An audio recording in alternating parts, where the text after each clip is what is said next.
Om te trek om 'n beter lewe te hê is nie altyd so maklik nie. Nuwe dorp, nuwe werk, minder geld, kinders het nuwe skole, alles is nuut. Met 'n kleiner salaris het ek begin lewe van paycheck tot paycheck en ek het net al hoe dieper en dieper in die skuld gegaan. Ek moes gaan geld leen om my skuld te betaal en dan moes ek weer gaan geld leen om net deur die maand te kom. Dit was crazy. As jy my nie ken nie, my naam is Karina. Ek is 'n vrou en ek is 'n ma van 2 tienerdogters en ek het 'n voltydse werk wat nie vir my genoeg salaris gee om te kan survive en dan nog net bietjie my gesin te versterk nie. My stresvlakke was deur die dak gewees en ek het nagte wakker gelê om plannetjies in my kop te beraam oor hoe ek deur die volgende maand gaan. Sonder om eers te soek het ek oor hierdie post gekom van 'n vrou wat vir my vertel het oor hoe sy geld aanlyn verdien.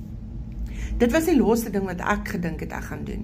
Maar tog het dit vir my na die ideale manier gelyk, want ek het nie nodig gehad om my werk te bedank om my eie besigheid te begin nie.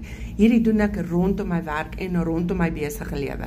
Ek het nie nodig gehad om nog tyd saam met my familie af te staan, wat ek alreeds doen omdat ek so hard werk nie. Dit was vir my die antwoord. Begin jou eie besigheid, verdien geld aanlyn, jy spandeer net 2 ure 'n dag daaraan, jy het geen tech savvy nodig nie en jy verdien in dollars en elke liewe sent van elke dollar wat jy kry, kom na jou toe. Jy verdien 100% van die profit. Daar was nie vir my 'n beter plan as dit nie. Jy kan dit ook doen, jy kan ook in dollars verdien en jy kan ook 'n verskil vandag aan jou gesin se lewe maak.